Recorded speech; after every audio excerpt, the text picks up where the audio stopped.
Welcome back, folks, to WP-Tonic This Week in WordPress and SaaS. This is episode 880.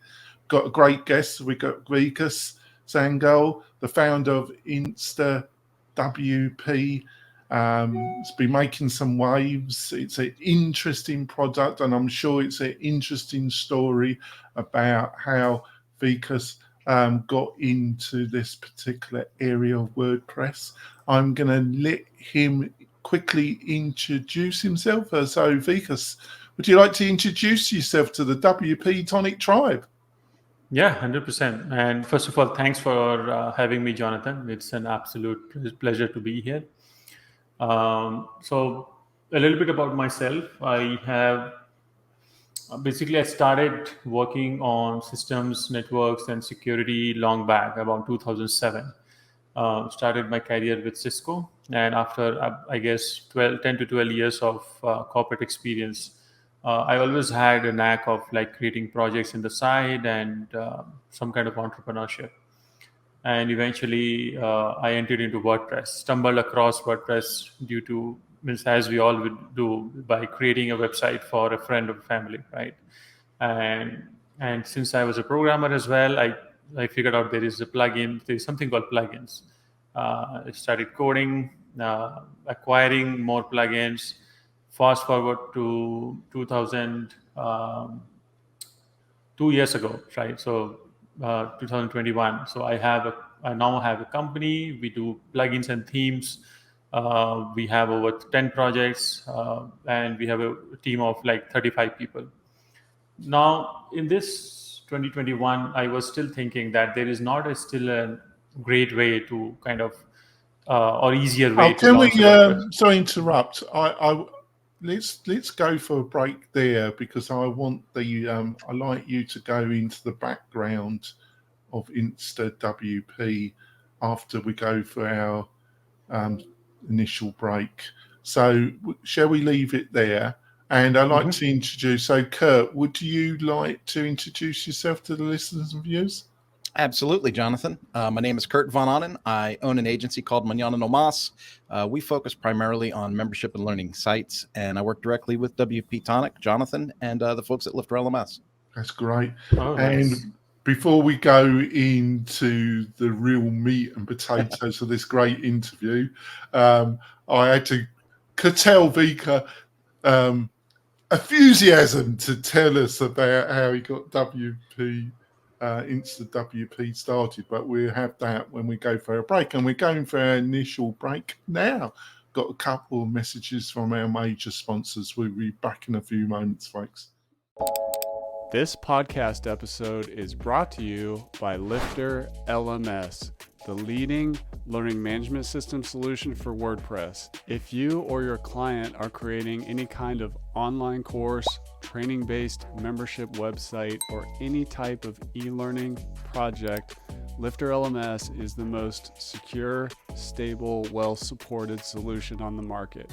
Go to lifterlms.com and save 20% at checkout with coupon code podcast20. That's podcast20. Enjoy the rest of your show. Back, folks. I just want to point out that we got some great special offers from the sponsors, plus a curated list of the best WordPress plugins and services, and I need to add Insta WP to that list. I will do that after the show. I forgot to do that. How can I be forgiven? Hopefully, tribe, you will forgive me. You can find all these goodies by going over to wp-tonic.com/deals.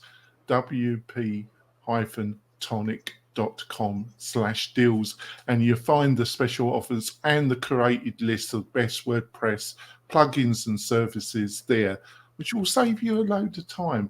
So before I rudely interrupted you, but I wanted you to really go into the detail of the starting story around that moment of creative genius that made you think, I need to start a new way of hosting, whatever. What do you think it's the WP? Have you because it's a really interesting product. It's a really interesting service. It's really one of the more unique products, I feel.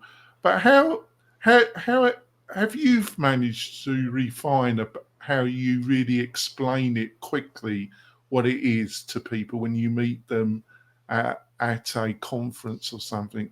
Because Yeah, I've been trying to do that for some time, and I'm still trying to figure that out. yeah, Because when we started, we said, uh, it makes it easy to launch a WordPress site, right? And it is that, right? Means you can just click on a button and get a WordPress site right away.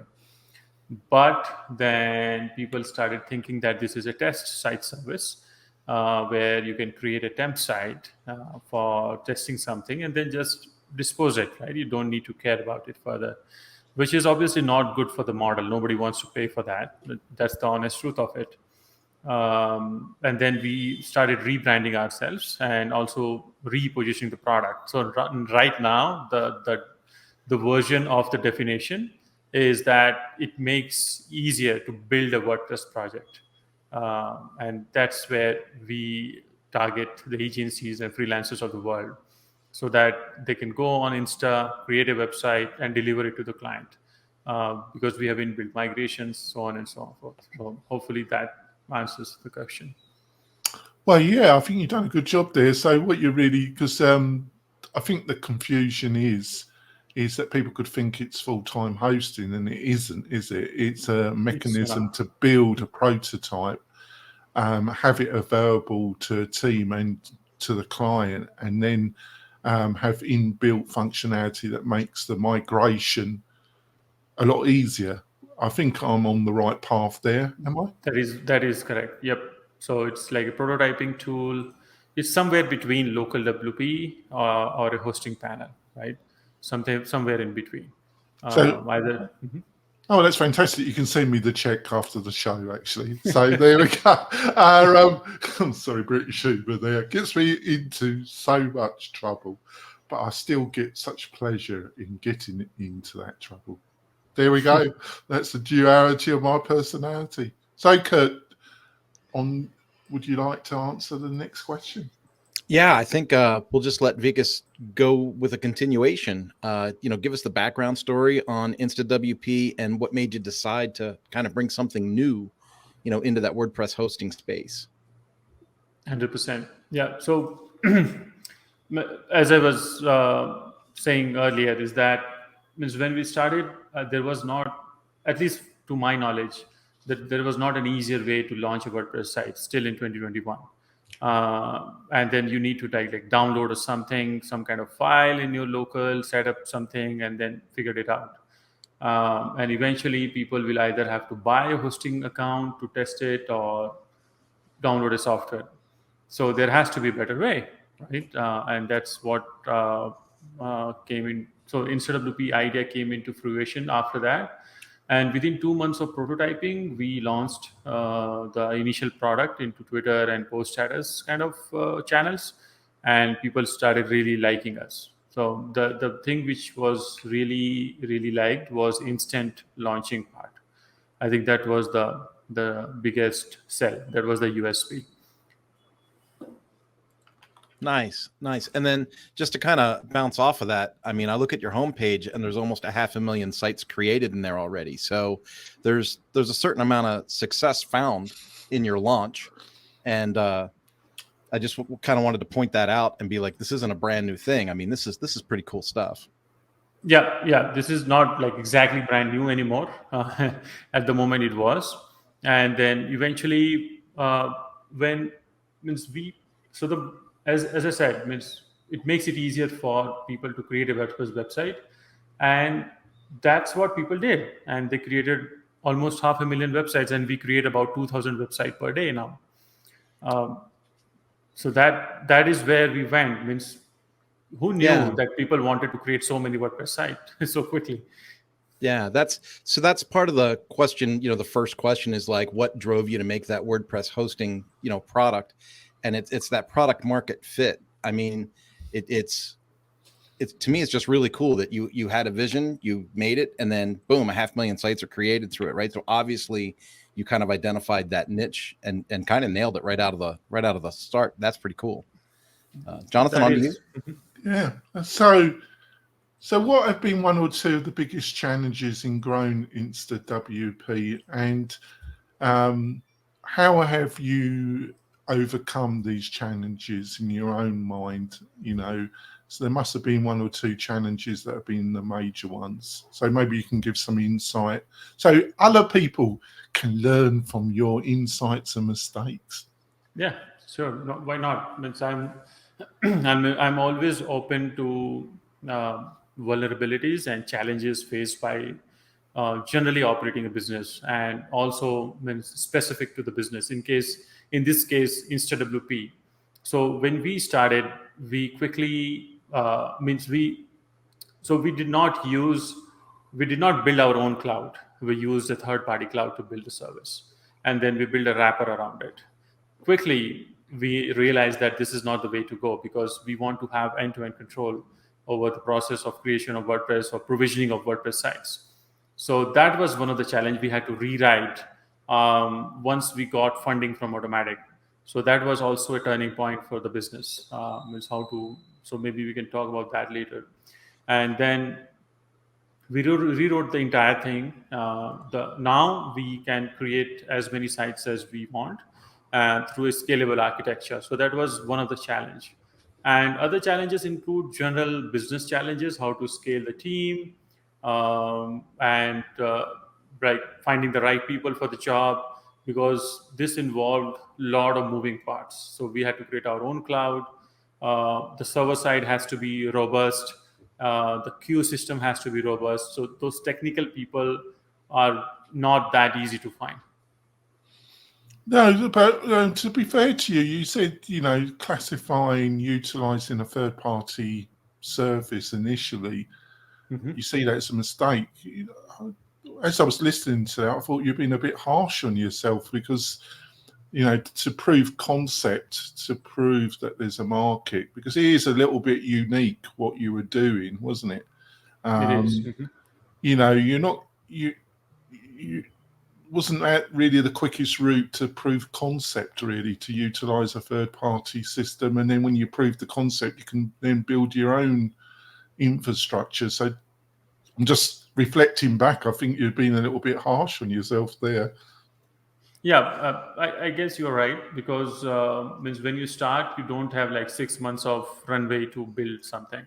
You want to quickly prototype something and just get feedback from users, and then do product-led growth of some kind. So in hindsight, that was not a bad decision. But in terms of facing challenges for scaling up, so that was one of them.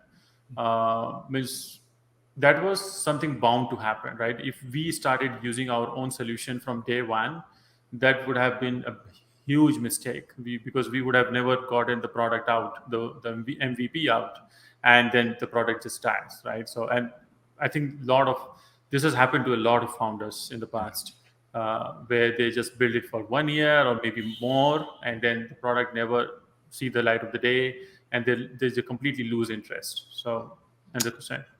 Well, I don't want to overstress it, because it can be over-emphasized. But, if you don't get that minimum viable product out, there's always the chance that somebody else will have the same. Normally most really creative ideas, there's quite a few people thinking along the same path as what you're having, the same problem. If not, that could be quite worrying, because that could mean that you're self-deluded. But normally the people you have conversations and you find people are having the same problem.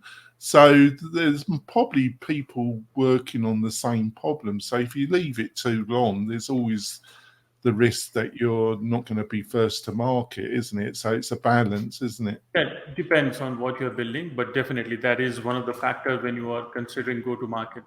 And time to market, right? It's always there. Yep. Because I find with we specialize in membership and community websites, and we always encourage the people that are working with us that they should try and get their first course out get, to reduce the size of it, to get a minimum viable course, because they're going to learn so much from getting their first batch of students interacting with their customer base.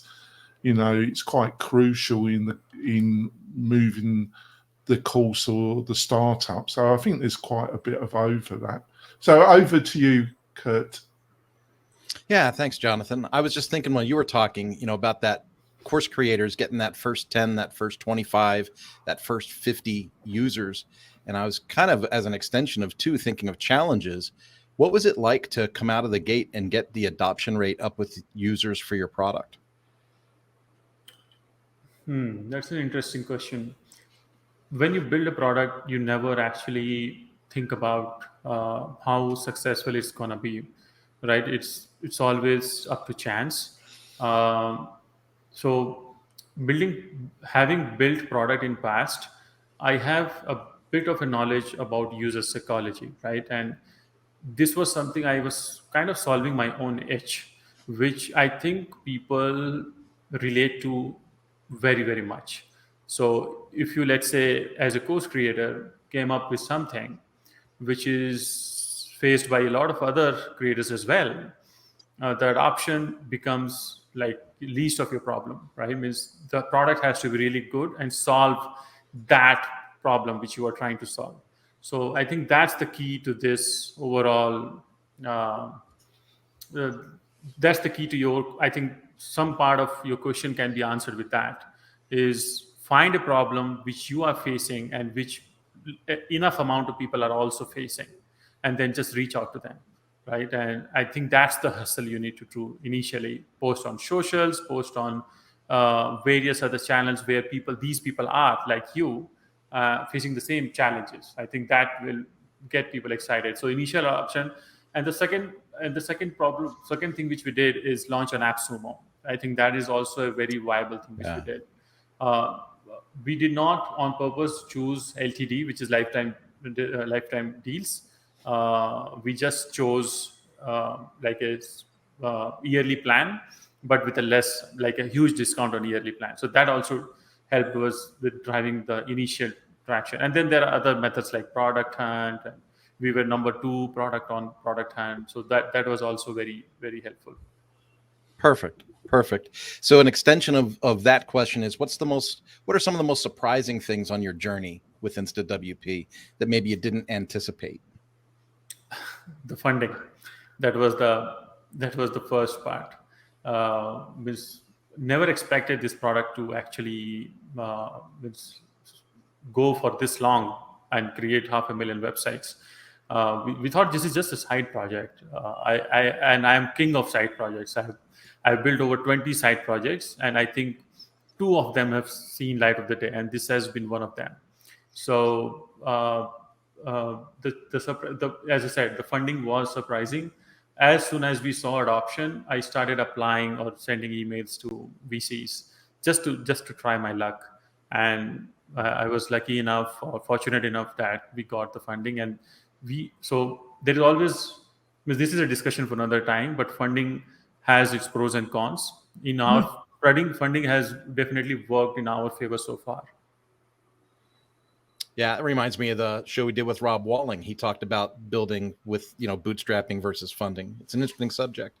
And I have bootstrapped my last company. So, I'm a big fan of Rob Walling. I'm following MicroConf and all those things, and I'm part of Slack community. I've gained so much knowledge from there. I have bootstrapped before. The first plugin company, theme company, was a bootstrapped, up to 35 people, right? About 50K MRR or something. So that was complete bootstrap, and I know how hard it is to do that. And means you have to have like 3 successes in a row to get that bootstrapped company to a point where means you have to solve a problem, you have to get the adoption, and then you have a timer running on your back. And then you can't hire the best of the best because you can't pay best of the best salary, right? So you have to wear multiple hats. It's just a stressful journey. As I said, means funding, bootstrapping and getting funded both has, and I've seen both. So I've been fortunate enough to see both sides of the things. Excellent. Jonathan, I'll pass it back to you. Yeah, I think what you're saying about bootstrapping with or taking investment, I think it really depends on the investment, doesn't it? It really depends on what. If you're going really pure VC, the kind of success and returns they're looking for, you really got to be can have consequences in the way that you run the company. Where I 100%. think with Rob, through my, his tiny seed, or I think because you took investment from Automatic, didn't you? That I is think correct. I get the sense they got a bit of a more long-term attitude around things. Would you agree with that? Yeah, it's Automatic as an investment firm has a long-term view. They're pretty laid back. They don't have crazy targets. Besides, it was a pre-seed kind of round, so means generally investors don't have high hopes at this stage of the company. But as soon as you start to drive growth, even a little bit, they get very optimistic, and that puts pressure on you. So as a bootstrapper, you don't have that pressure. Um, and when I was bootstrapping, I was also doing full-time job initially. So I routed that funds to my business, and I had a pretty laid back kind of lifestyle. I cannot means I don't have to work 12 hours a day, and now I don't even know when is Saturday, when is Sunday, and my wife's my wife and kids It have all like merges, doesn't it? People say to me,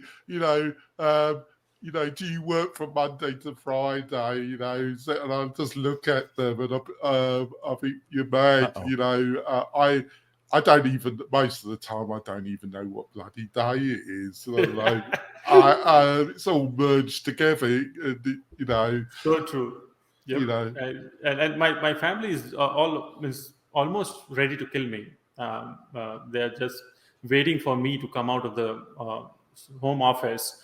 And fortunately enough, I don't even come out of this room. I'm just kidding, obviously. I But never leave this room yeah, either. So, but no, I think the good points is you. I think we just described some of the negativity of running your own business, yep.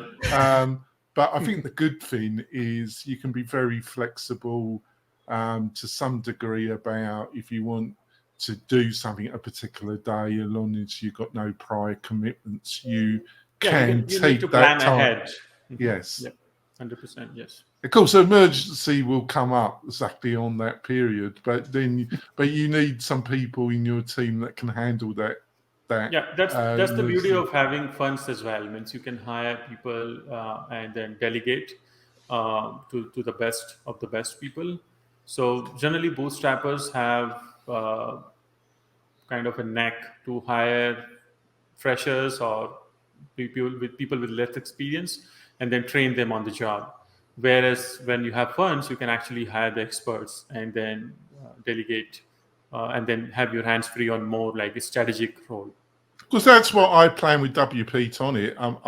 Is that I've got it to a reasonable level, and hopefully we can increase it. But then I'm going to go to Rob and take some money from Rob, hopefully, and because I totally agree with your decision that you made. It's timing, isn't it? But I think proving the concept and then getting the right investor so you haven't got that constant pressure, so then you can then focus on the technical and the things that really improve the product to its end users.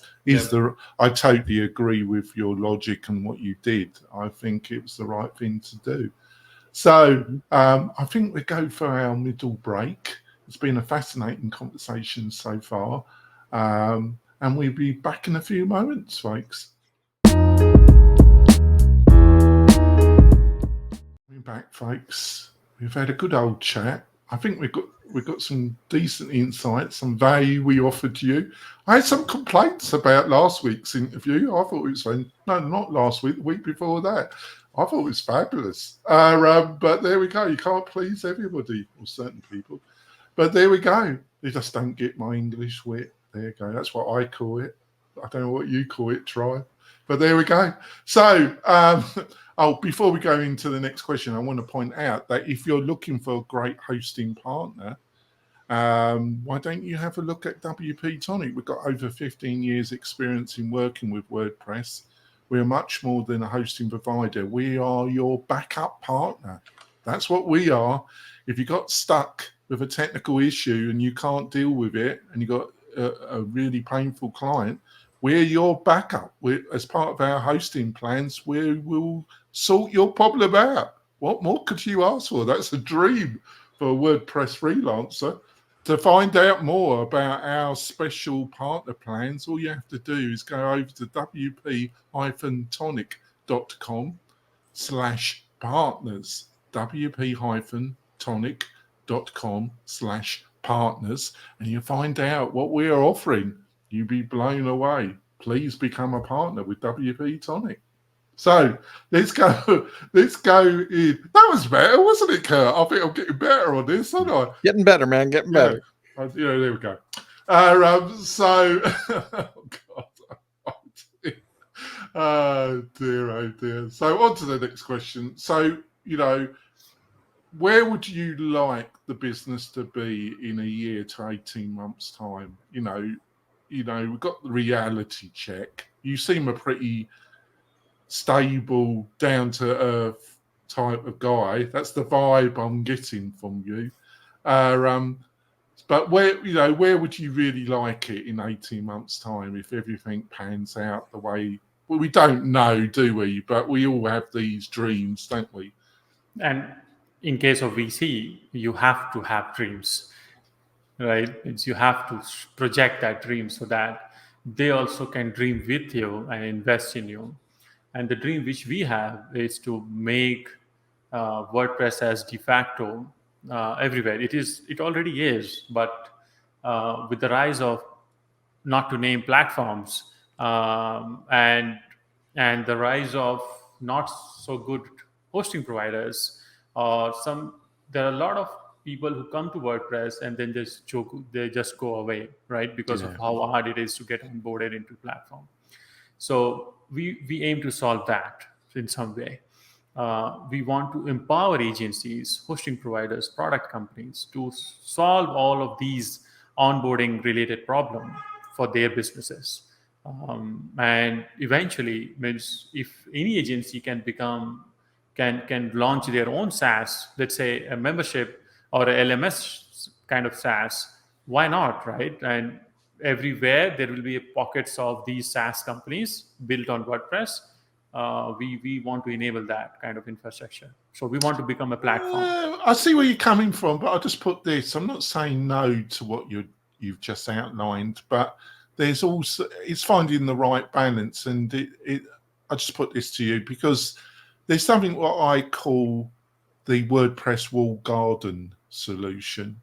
And what I mean by that is that there's a couple of solutions out there, and I know the founders and they're great people, but I've been honest with my statements in the past, is that there's the kind of wall garden WordPress solution that mimics a SaaS, but has all the other additional problems of WordPress, of hosting, of plugin conflict, of extra loops. But those extra loops gives you ownership, power. But they try and wrap it as a SaaS solution, but WordPress can never be totally a SaaS solution.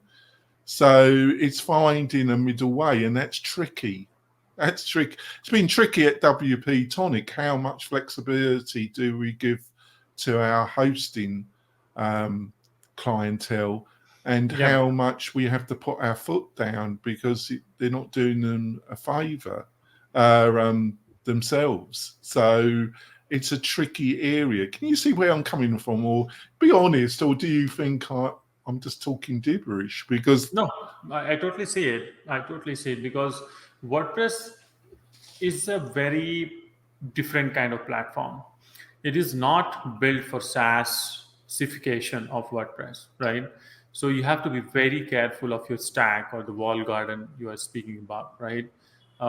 And people have different expectation from a SaaS company. And if you offer the same thing, it's going to be very, very difficult.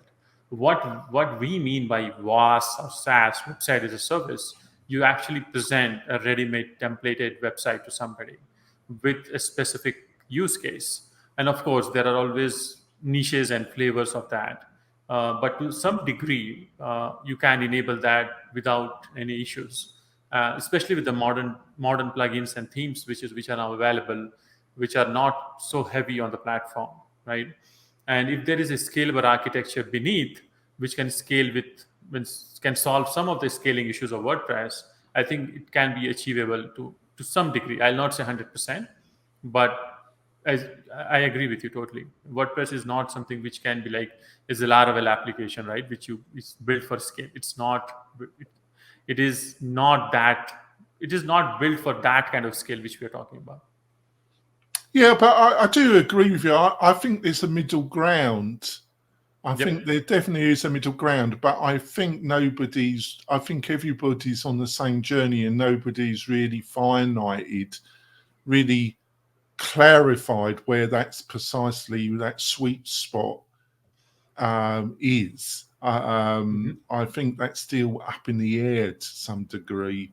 But that's my own based on my own journey with WP-Tonic. Because I have struggled with this ever the 3 years I've been running WP-Tonic as a more product service entity rather than just a traditional agency. So over to you, Kurt. I think he's just killed something. I threw something at my son that was making a weird noise on the other side of the room. So let's just get to what business tools and services are you using on a daily basis, to kind of keep things going, or what would you recommend to your audience? Yeah, so for different tools for different purposes. So we use ClickUp for daily task management, team task distribution. You're not using Notion. What's the matter with you? No, I'm only kidding. It's that was a bit of English humour there. I apologise. Yeah. So definitely G Suite, Slack. We generally do meetings on Google Meet, and then GitHub and Bitbucket for code tracking, things like that.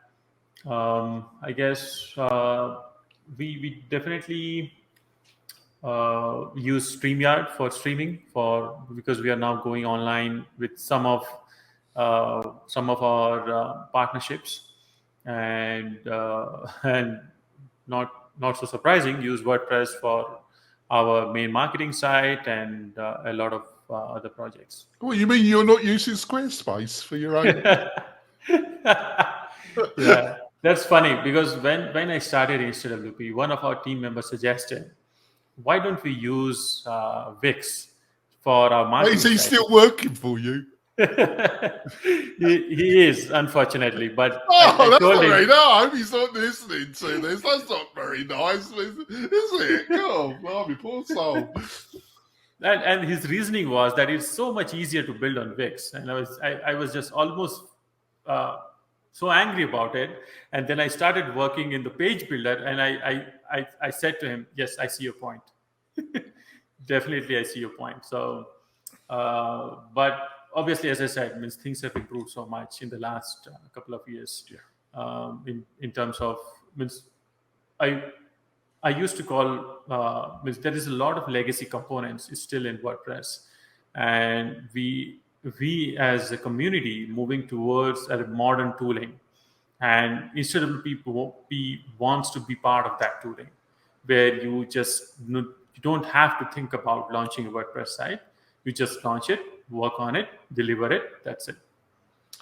I want to throw a ball in here. I don't want to place you in a difficult position at all, but there's been a lot of controversial discussion over the last couple of weeks about where WordPress or WordPress.org or WordPress.com and their relationship together. And being that you're you've got a key and a fantastic product. I just wondered if you've been thinking about this at all. And I just want to put this to you. There seems to be, from certain elements, this argument that there's a real conflict between WordPress.com and WordPress.org. And I personally don't follow it. I just don't agree with that at all. I actually think that WordPress.com should be a viable, really effective and a real ambassador product that really competes with Squarespace and Wix to the highest level.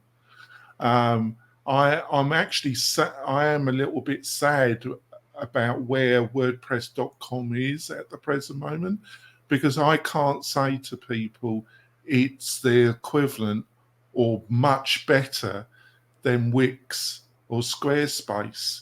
I can't honestly say that to people. And I don't really see that in the medium to long term as a real problem for WordPress.org, because I think the type of people that want a quick, flexible solution that would look at Squarespace or Wix are really the people that are going to be looking at utilizing something like WordPress.org. Can you see, first of all, where I'm coming from? And do you personally agree? Is there anything in what I'm saying, or have you got a different attitude towards it? No, some of the parts I totally agree. WordPress.com and .org, when I started, confused me. Means what is these two things are, and then you have to spend about like 30 minutes or so to actually understand it as a developer, right? And for a new person or a non-tech person, it is even more difficult, right? And then with WordPress.org has the problem of downloading a zip file, setting it up, means going to a hosting company, and that's what we are trying to solve in a way. Because we are kind of WordPress.org in a hosted setting where you don't have to worry about hosting. But now coming back to your point, when WordPress.com, when we talk about WordPress.com, we have to talk about Gutenberg as a project too, because I think the reason, or as far as I believe, is the reason for it to exist is to make WordPress.com as a whole to provide like better designing experience than Wix or Squarespace. Unless we have a good page builder, it will be very, very difficult to compete with these services.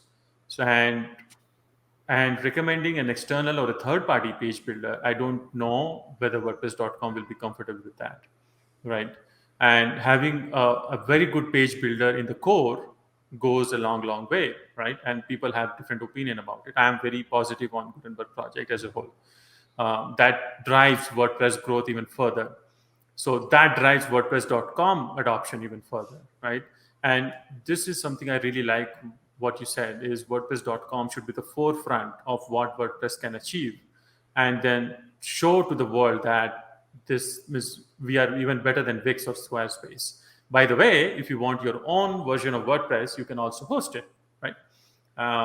Or something like that. So I think the differentiation has to be really clear wherever it needs to be.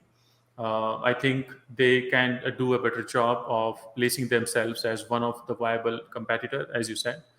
On the long run, I think hosting companies also have to do a better job. If you go to a hosting company website right now, they are targeting hosting clients. They are not targeting business owners.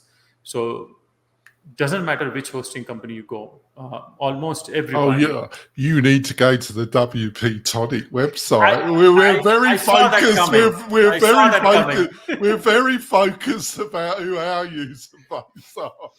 I literally saw that coming. So except WP-Tonic, if you go to a hosting company, you are completely lost as a non-tech business founder to where you are trying to launch a website, and then you get those shitty page builders, which these proprietary page builders, which eventually just doesn't work. So as I said, means WordPress, there is a huge disconnect. I think to summarize, there's a huge disconnect of what WordPress can do and what it is perceived as what it can do, right? Well, I'm not going to go because I don't want this conversation to go there, nor do you. But obviously, this ongoing discussion, drama over the past couple of weeks, there are much other elements to it. But the initial where this discussion went was around, the relationship between WordPress.com and WordPress.org, which is confusing to some extent and always has been, but also seeing WordPress.com as this massive threat, that in the short term it might diminish the need for certain types of websites that a freelancer might produce, but those people, they were those type of websites were increasingly looking at Squarespace or Wix anyway, in my opinion. So having them on WordPress.com and having an easy migration system when that individual needs a more customized solution is a win-win for everybody. Are you following my logic at all? Would you? Yeah, 100%. And to add to that, means when we started blogging long back, I think you guys can agree on that, is either Blogspot or WordPress.com, where you hosted your own blog, right? Yeah. And it was a free hosting with a full-blown blog which you can share with people. Hey, mom, by the way, this is my blog. And that was just an amazing feeling. And if you can do the same for websites too, for business owners, how amazing that will be. So, yeah, I totally see. Well, see, if you've ever been involved in somebody that's always reached that barrier of a SaaS hosted solution, that whenever they've reached a certain level of success, they've always wanted a more individual look or a more individual internal process that adds extra value to their product, to their membership, whatever. There's always that moment where they want to build something extra, and then they hit a wall with a SaaS solution, and then they have to migrate to something that gives them more flexibility. And if they've got a certain size business or website, that is always a nightmare, isn't it? It is not something to be taken lightly. And people pull back for years until they just can't tolerate it anymore, and then they do it, don't they? Because it's like having a toothache that's just getting worse and worse, and they're driven to the dentist, aren't they? Would you agree with that? Oh, Yep. right. Sorry. Yeah, totally agree on that. Yeah. Right, over to you, Kurt. Well, I get to bring the lightness back to the conversation. We get to the last question, and that is, thinking about Doctor Who and that wonderful series from the UK that makes Jonathan feel at home. If you were to return to a time in a time machine at the beginning of your career, Vikas, what advice or what essential wisdom would you give to yourself at the beginning of your career? Don't come on this podcast. Come to this podcast on day one of your business. So that will be my recommendation. But seriously, I say this to myself every day. Why did I wait for 10 years to start a business? So if you have even 1% of certainty, there's no, even if you don't have certainty, right? Try it, give it a shot, give it a real shot. And when I'm talking about founding a business, that is, and don't let fear of failure drive you towards something, and then you waste a bunch of your golden years where you could have you could have done better when you are younger. You can think faster. You can you have just lost a bunch of years, is what that is. And I recommend everybody to not do that. Right, means start early as possible, as early as possible. I absolutely love that. That's when I was in third grade, someone said to me, they said, Kurt, what do you want to do when you get older? And I said, well, I want to be a writer. And my friends laughed at me and they said, you don't even like English class, bro. You can't write a book. And in my mind, I always wanted to be a writer or a speaker, And I didn't write my book until 2007. And that book changed the entire trajectory of my career. And immediately I thought the same thing you just said was, why in the world did I put that off? I could have done that 10, 15 years ago. And then where would I be now? Right now I'm 56 years old and I'm going, what if I got my start 15, 20 years earlier? Right. And they also say to convince you that it's never late to start. But obviously means the time has already passed. But as a suggestion, as a recommendation to younger self would be to start early and don't be fearful. Yeah. If not you, who? And if not now, when? Right? When. Perfect, man. I love that. That's excellent. Yep. So thanks for coming to the show. I think it's been a blast of a discussion. What's the best way for people to find more about yourself and about InstaWP? Yeah, so you can follow me on Twitter. I'm at Vikas Programmer. So that's a story for another day. And you can reach out to me at Vikas at instawp.com, and just try our shortcut if you want to ever get a WordPress site, wp.io. That's fantastic. And Kurt, what's the best way for people to find out more about you and what you're up to? If they want to make a connection, the best place to connect is on LinkedIn. I'm the only Kurt Van Anen on LinkedIn, so I'm easy to find. And then Mañana No Mas is the agency. So mañananomas.com or anything Mañana No Mas online. Right. And if you want to be an increasing part of the community tribe, why don't you join the WP, the Membership Machine Facebook group? It's free. I try and post almost every day. I don't always achieve it, but I want more people to join us on there. Please consider that and be part of the tribe. We've got some fantastic upcoming interviews. Got the roundtable show, the monthly roundtable show next week, and then we've got some great guests all booked up for October, which I cannot believe that it will be October soon. God help us. We will be back soon, folks. See you soon. Bye.